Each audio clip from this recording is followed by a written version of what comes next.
Hello students, chapter 13 why do we fall ill start करते हैं। बहुत इजी चैप्टर है, रीडिंग बेस्ड चैप्टर है और जो प्रेजेंट सिनेरियो है जहाँ पर डिजीज है, इलनेस है, उस एटमॉस्फेयर में ये चैप्टर इम्पोर्टेंस रखता है। तो बेस्ड ऑन रीडिंग है, एक्सप्लेनेशन पार्ट बहुत कम है। कुछ पॉइंट्स में आपको बताऊंगी, हेडिंग्स और पॉइंट्स जिनके थ्रू आपको ये चैप्टर रीड करना है। ठीक है, तो बेसिकली जितने क्वेश्चन, जो भी क्वेश्चन होंगे इससे रिलेटेड, उसके आपको डायरेक्टली आंसर ही लिखने हैं। और जहां पर ऐसा कुछ पॉइंट्स लगते हैं कि जिन पे शॉर्ट क्वेश्चन होते हैं या फिल इन द ब्लैंक्स होते हैं, वो हम अंडरलाइन कर लेंगे। ठीक है, तो जिन पे क्वेश्चन डायरेक्टली क्वेश्चन जो होंगे वो थियोरेटिकल, वो मैं आपको बताऊंगी इसमें कि कौन कौन से क्वेश्चन डायरेक्ट है। ठीक है, तो let's start with the chapter why do we fall ill. ठीक है, सबसे पहले बात करते हैं हेल्थ। व्हाट इज हेल्थ ना। अब ये जो हेल्थ जो पैरामीटर है, इसको वर्ल्ड हेल्थ ऑर्गेनाइजेशन जो है, आपको अभी आपने बहुत सुना होगा कि वर्ल्ड हेल्थ ऑर्गेनाइजेशन है, वो गाइडलाइंस देते हैं डिजीजेस के लिए। डिफरेंट मेथड होते हैं वहां पर, है ना। वो पूरा एक उनका एक सिस्टम है जिसमें वो हेल्थ और इलनेस को स्टडी करते हैं और अवेयरनेस इंक्रीज करते हैं। तो according to World Health Organization what is health, है ना। तो सोशल, मेंटल, फिजिकल, या फिर mental, physical and social wellbeing of a person, तीनों चीजें उसकी परफेक्ट हैं, तीनों चीजें वेल हैं, है ना, तो वो पर्सन एक हेल्दी पर्सन है। So this is the wellbeing of mental, physical and social wellbeing is known as health. ठीक है, अब ये जो डिजीज वर्ड है, डिजीज है, फिर इलनेस है ना, फिर और सिकनेस है, ये सारे वर्ड्स क्या हैं, ये abnormality in our body function, है ना। ये एबनॉर्मेलिटी की वजह से जो बॉडी की फंक्शनिंग इम्प्रॉपर हो जाती है, तो ये वर्ड्स आते हैं डिजीज, इलनेस और सिकनेस। ठीक है, तो तीनों वर्ड जो हैं वो रिलेटेड होते हैं एबनॉर्मेलिटी इन हेल्थ, है ना, और we can say ill health, जिसको बोलते हैं कि अगर मेंटल, फिजिकल और सोशल वेलबींग नहीं है, that means the person is not healthy और it is known as ill health. ठीक है, तो डिजीज की बात है, तो डिजीज एक मेडिकल टर्म है ना। Disease is a medical term which define a pathological abnormality which produce specific symptoms। जो मैं definitions पूछ रही हूँ, शायद वो आपकी बुक में नहीं हो, मैं कुछ ऐसे पॉइंट्स आपको बताऊंगी इस चैप्टर में जो बुक में नहीं है, लेकिन इम्पोर्टेंट है, इतना पता होना चाहिए। हम डिजीज बार बार बोलते हैं, लेकिन एग्जैक्टली उसका वर्ड क्या है। अब इसमें डिफाइन दिया हुआ है कि it is a medical beginning of pathological abnormality that produce specific symptoms, है ना। एक डिजीज है, पैथोलॉजिकल एबनॉर्मेलिटी, पैथोलॉजिकल एबनॉर्मेलिटी मतलब एबनॉर्मेलिटी मीन्स क्लियर है, there is a misfunctions in body system, है ना, तो वो एबनॉर्मेलिटी हुआ। पैथोलॉजिकल मतलब जो आपने टेस्ट करवाया है और आपकी बॉडी उसको रिकॉग्नाइज करती है। जैसे आपने मलेरिया का टेस्ट कराया है, तो आपके ब्लड जो रिपोर्ट आई है उसमें प्लाज्मोडियम प्रेजेंट है या मलेरिया पैरासाइट प्रेजेंट है ना, तो वो पैथोलॉजिकल एबनॉर्मेलिटी है। यानी पैथोलॉजिकल मतलब आफ्टर लैब, पैथोलॉजी लैब आपने सुना होगा, तो वो पैथोलॉजी लैब में रिपोर्ट के बाद आपकी बॉडी आइडेंटिफाई कर रही है कि ये जो है डिजीज है या कॉज है, वो हमारी बॉडी के अंदर है जो एबनॉर्मेलिटी कॉज करेगा। ठीक है, और प्रोड्यूस स्पेसिफिक सिम्टम्स, और उस एबनॉर्मेलिटी की वजह से बॉडी रिस्पॉन्ड करेगी और कुछ सिम्टम्स दिखाई देंगे, उसको क्या बोलेंगे, डिजीज। ठीक है, so it is the beginning, या मेडिकल टर्म है, it is medical term, it is the beginning of pathological abnormality which produce specific symptoms. Her disease के कुछ स्पेसिफिक सिम्टम्स होते हैं। कुछ डिजीजेस भी हम चैप्टर में नहीं दिया हुआ है, लेकिन हम डिस्कस करेंगे, है ना। तो उनके आप देखते हो, जैसे कोई भी डिजीज है, उसके एक सिम्टम्स हैं, अभी हम जो देख रहे हैं उसमें पर्टिकुलर सिम्टम्स मेंशन किए हुए होते हैं कि ये होता है, तो वो जो है एबनॉर्मेलिटी, वो डिजीज है।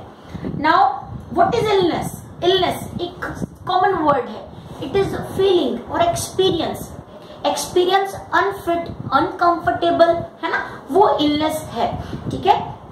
सो इट्स ए फीलिंग और experience unhealthy which is totally personal और affecting body to body, means हर पर्सन को एक जो इलनेस होती है वो हर अलग अलग तरीके से फील हो सकती है। जैसे कुछ डिजीज होती है उनके सिम्टम्स फिक्स है कि मलेरिया है तो उसमें शिवरिंग विद फीवर होगा या हाई फीवर होगा, है ना।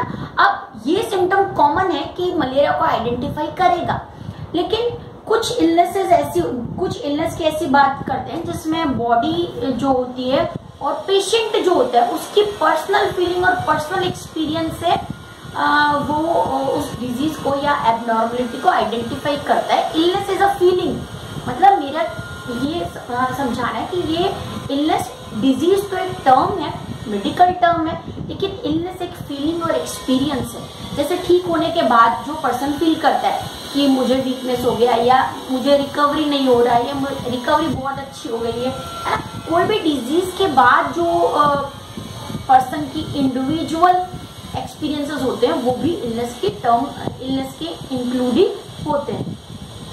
देन सिकनेस, सिकनेस क्या होता है? ये है अनहेल्दीनेस, है ना। सिकनेस मतलब होता है अनहेल्दीनेस, जो कॉमन वर्ड है, पब्लिक टर्म में भी यूज कर सकते हैं कि एक सिकनेस यहाँ पर जो है वो है स्प्रेड हुआ है, जिसकी वजह से जो एटमॉस्फेयर है वहां पर सब डिजीज कॉजिंग फैक्टर्स अवेलेबल है, ठीक है। सो ये एक्चुअल में ये टर्म्स इसलिए क्योंकि शुरू में आपको जब आप रीड करोगे तो बहुत कंफ्यूजिंग लगेगा, लैंग्वेज बहुत ट्विस्ट है। तो हम ये चीज समझने की कोशिश कर रहे हैं कि चैप्टर में हम डिजीज, इलनेस, सिकनेस और क्या करने, मतलब क्या पढ़ना है हमको, है ना।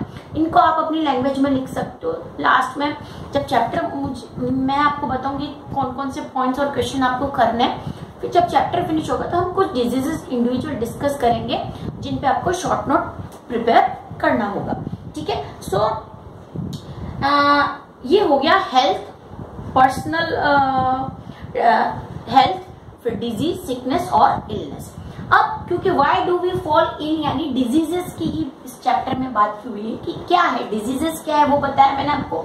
अब डिजीजेस का सबसे पहले क्लासिफिकेशन, यानी टाइप्स क्या हो सकता है। तो हम डिजीजेस को on the basis of medium, ठीक है, कौन से मीडियम की वजह से डिजीज हो रही है ना। फिर duration, based on duration and based on causative organism में क्लासिफाई कर सकते हैं। Diseases on the based of medium, based on duration मतलब कितने टाइम के लिए हो रही है डिजीज, और बेस्ड ऑन कॉजेटिव ऑर्गेनिज्म मतलब कौन से ऑर्गेनिज्म की वजह से हो रही है, ठीक है। कॉजेज अलग चीज है, पॉजिटिव ऑर्गेनिज्म मतलब पर्टिकुलर कोई ऑर्गेनिज्म होगा, ऑर्गेनिज्म में जैसे बैक्टीरिया, वायरस, ह्यूमन बीइंग, ये सब, ठीक है। नाउ बेस्ड ऑन मीडियम, कौन से मीडियम से ये डिजीज हो रही है, यानी ये जो वर्ड यहाँ पर होता है बॉर्न, है ना, BORNE, जैसे एयर बॉर्न डिजीजेस, फिर वाटर बॉर्न डिजीजेस, है ना। तो एयर से एयर के इन्फेक्शन से होने वाली डिजीजेस और वाटर कॉजिंग डिजीज मतलब वाटर यानी पोल्यूटेड वाटर से होने वाली डिजीज, फिर वेक्टर और sexually transmitted diseases during sex, जो डिजीज होती है जैसे एड्स, ठीक है। तो बेस्ड ऑन मीडियम हम 4 कैटेगरीज में ब्रॉडली डिवाइड करते हैं, air borne diseases, water borne diseases, vector borne और STD यानी सेक्सुअली ट्रांसमिटेड डिजीजेस, जैसे गोनेरिया है, एड्स है, ये मैंने बताया। एड्स एक्चुअली वायरस है बट उसका एक कॉज ये भी होता है ना। Airborne diseases means obviously the part which the diseased particles are present in air and it spread through air from one person to another, जैसे सिंपल फ्लू है ना, वो एक अगर एयर में स्प्रेड होते हैं पार्टिकुलेट मैटर तो वो एक पर्सन से दूसरी पर्सन को हो जाते हैं। फिर कहीं अगर पोल्यूटेड वाटर यूज किया जाता है ड्रिंकिंग और कुकिंग पर्पसेस के लिए तो वाटर बॉर्न डिजीजेस होती है। कई बार हमको ऐसा लगता है कि हम बहुत क्लीन वाटर यूज करें, but sometimes some type of microbes are present in water, तो वो वाटर बॉर्न डिजीज होती है। Vector very important. अब वेक्टर मतलब क्या है कि कोई ऑर्गेनिज्म ऐसा है जो उस कोई particular disease causing micro organism को कैरी कर रहा है ना। वो वेक्टर एनिमल भी हो सकता है, ह्यूमन बीइंग भी हो सकते हैं, और छोटे इंसेक्ट्स भी हो सकते हैं। जैसे मलेरिया की बात करें, मलेरिया का कॉजेटिव ऑर्गेनिज्म होता है प्लाज्मोडियम, जो एक प्रोटोजोआ है ना, लेकिन उसका वेक्टर कौन है? Female Anopheles. तो वेक्टर कॉजिंग बैक्टीरिया मतलब वेक्टर को कोई डिजीज नहीं होगी, लेकिन वो उस डिजीज को कॉज करेगा 1% टू दूसरे पर्सन, 1% टू अनदर पर्सन ले जाने में, है ना। तो आपने सुना होगा जैसे फीमेल एनाफिलीज जब किसी इन्फेक्टेड पर्सन को, मलेरिया पेशेंट को बाइट करता है, तो उसके ब्लड में जो प्लाज्मोडियम प्रेजेंट है वो फिर एनाफिलीज में आता है, और एनाफिलीज में से फिर वही जो मॉस्किटो है वो दूसरे हेल्दी पर्सन को बाइट करेगा, तो वो प्लाज्मोडियम उसके ब्लड में चले जाएंगे। तो वो एक्चुअल में वेक्टर यानी कैरियर का काम कर रहा है उन micro disease causing micro organism को ले जाने में। तो वेक्टर ट्रांसमिटेड डिजीजेस भी इस कैटेगरी में आती हैं, और vector can be animal, man भी हो सकते हैं। जैसे अभी हम, है ना, कोई भी वायरस को भी हम कैरी कर सकते हैं, जो वायरस एक पर्सन से दूसरे पर्सन या माइक्रोब, जैसे फ्लू नहीं, मतलब हमको नहीं हो और हम एक पर्सन से दूसरे पर्सन को डिजीज स्प्रेड करें, है ना। ये वेक्टर एक रेबीज भी होता है। रेबीज में भी डॉग जो होता है, ये रेबीज जो होता है वायरल डिजीज है ना, लेकिन उसका वेक्टर कौन है? डॉग है ना, जो डॉग बाइट से होता है। Okay, so this is vector, the disease which is caused by vectors. Now duration very important, जिसपे क्वेश्चन बनेगा। On the basis of duration, we can classify diseases into two section, acute and chronic. Book में पूरा detail इसका दिया हुआ है 2 paragraphs में। acute and chronic आप इसको समझ लो, उसके बाद बुक में से रीड करना है। acute का मतलब होता है the diseases for very short time and sudden attack or sudden onset of symptoms, sudden attack of disease, and this disease remain for short time, है ना। सडनली इन्फेक्शन हुआ, शॉर्ट टाइम तक रहेगा और पर्सन इन्फेक्शन से बाहर आ जाएगा। या एक्यूट मतलब सडनली इन्फेक्शन होता है और शॉर्ट टाइम तक रहता है और ठीक हो जाता है। तो इस टाइप की जो डिजीज होती है उनको बोलते हैं एक्यूट डिजीजेस। लेकिन जो जैसे सिंपल फ्लू है, कोल्ड है, फीवर है ना, ये सारी डिजीजेस होती है एक्यूट। लेकिन कुछ ऐसी डिजीजेस होती है जो मंथ और ईयर्स तक चलती है ना, जिनके बॉडी पे लॉन्ग टाइम इफेक्ट रहते हैं, जैसे ट्यूबरकुलोसिस है। ये जो ट्यूबरकुलोसिस है ये 9 मंथ से लेकर 2-3 ईयर्स तक होती है। डिफरेंट टाइप की टीबीज होती है जिसमें, तो बॉडी को लॉन्ग टाइम तक इफेक्ट करती हैं, और बॉडी के जो क्रॉनिक का मतलब ये है, chronic the diseases which remains for long time, long period of time. ठीक है, तो इसके एग्जाम्पल मैंने आपको बताया, जैसे टीबी है और एड्स है। एड्स भी जो जब होता है उसके बाद पूरी लाइफ लॉन्ग वो डिजीज रहती है और धीरे धीरे जो है वो बॉडी को इफेक्ट करती जाती है फिर long period, on the basis of duration है। तो एक्यूट होता है वो for short period of time होता है, उसका जो ऑनसेट ऑफ एक्शन मतलब जो अपीयर होने का टाइम होता है वो बहुत शॉर्ट पीरियड के लिए होता है, और क्रॉनिक में बहुत लॉन्ग टाइम तक पर्सन जो होता है वो अफेक्टेड रहता है। ठीक है, तो ये डिजीजेस की जो क्रॉनिक और हम बात कर रहे हैं एक्यूट की, उसमें सिम्टम्स में भी होता है। Symptoms remains for short period of time in acute diseases and for long time in chronic diseases. ठीक है, तो हम ऐसे इनको डिवाइड कर सकते हैं। क्रॉनिक में वो डिजीजेस भी आती हैं जिनमें एक दूसरे से इन्फेक्शन नहीं होता, जैसे डायबिटीज है वो क्रॉनिक डिजीज में हो सकता है ना, हाइपरटेंशन है वो क्रॉनिक डिजीज में हो सकता है। तो on the basis of duration acute and chronic example है ना। एक्यूट में कोल्ड फीवर, ये एक्यूट की एग्जाम्पल है, for short period of time रहते हैं। Now on the basis of causative organism, जिनमें हमको अलग अलग डिजीजेस स्टडी करनी है, एटलीस्ट 2 डिजीजेस सबकी हम स्टडी करेंगे। कॉजेटिव ऑर्गेनिज्म जो होते हैं वो वायरस हो सकते हैं, बैक्टीरिया हो सकते हैं, प्रोटोजोआ हो सकते हैं, वर्म्स हो सकते हैं, फिर फंगस हो सकते हैं। ठीक है, तो viral diseases, bacterial diseases, protozoal diseases, fungal diseases and worm, the disease which is caused by vermicidal, मतलब sorry worm diseases means which is caused by some type of worms। ठीक है, तो ये होती हैं diseases on the basis of causative organism, है ना। तो यहाँ तक हमने ये तो हुआ classification of diseases based on medium, based on duration and based on causative organism।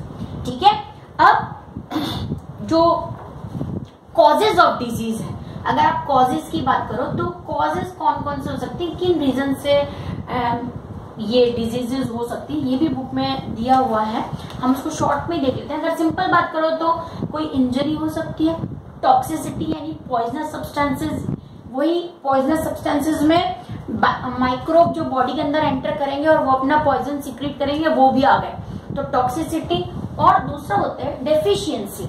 Deficiency भी डिजीज का एक कॉज होती है, और वो डेफिशिएंसी किसकी हो सकती है, न्यूट्रिएंट्स की डेफिशिएंसी हो सकती है ना, कोई पर्टिकुलर हार्मोनल डिसऑर्डर्स हो सकते हैं। तो deficiency is also a cause of diseases. ठीक है, तो इंजरी में एक्सटर्नल इंजरी, इंटरनल इंजरी, वो भी डिजीज का कॉज हो सकता है। एक बार इंजरी हो गई उसके बाद भी पर्सन अफेक्टेड रहता है। ठीक है, तो फिर उसके बाद टॉक्सिसिटी, जैसे मैंने आपको बताया, एक तो होती है फूड पॉइजनिंग टाइप की टॉक्सिसिटी, और दूसरी होती है जब कोई माइक्रोब या कोई डिजीज कॉजिंग बैक्टीरिया या डिजीज कॉजिंग सब्सटेंसेस अंदर जाते हैं और वो अपना सिक्रीशन स्टार्ट करते हैं, तो टॉक्सिसिटी हो सकती है। ठीक है, और उसके बाद आता है डेफिशिएंसी। तो मैंने बताया डेफिशिएंसी हो सकती है, न्यूट्रिएंट की डेफिशिएंसी हो सकती है, एयर, वाटर या फूड जिसको स्टारवेशन कहते हैं, वो डेफिशिएंसी हो सकती है। और इसमें डेफिशिएंसी में मेंटल फिजिकल हेल्थ भी आता है कि रेस्ट, जैसे रेस्ट नहीं मिल रहा है, तो वो भी एक टाइप की डेफिशिएंसी है। So these are the causes of causes of different diseases. और ये आप जब पढ़ोगे तो सारे पॉइंट्स बीच बीच में आएंगे जिसमें आपको वहां तक रीड करना है और कुछ पॉइंट्स को अंडरलाइन करना है। यहाँ पर मैंने जैसे बताया कि एयरबोर्न और बेस्ड ऑन मीडियम और based on duration diseases important है। Now based on positive organism जो हमने किया था उसमें 2 कैटेगरी और है कि हम इन 2 डिजीजेस को 2 ब्रॉड कैटेगरी में डिवाइड करते हैं। एक होती है इन्फेक्शियस और दूसरी होती है नॉन इन्फेक्शियस। ठीक है, non infectious and infectious. Infectious और नॉन इन्फेक्शियस को communicable and non communicable diseases भी कह सकते हैं, है ना। ऑब्वियसली नेम से सजेस्ट है, अगर कम्युनिकेट होती है या स्प्रेड होती है वन पर्सन टू अनदर तो कम्युनिकेबल डिजीजेस होती है, और अगर इन्फेक्टेड नहीं हो, इन्फेक्शन जो होता है वो एक पर्सन से दूसरे पर्सन तक नहीं जाता है तो वो नॉन कम्युनिकेबल या नॉन इन्फेक्शियस डिजीज होती है। जितने भी इन्फेक्शियस डिजीज है वो माइक्रोब से होती है, जैसे अभी हमने बात की, है ना।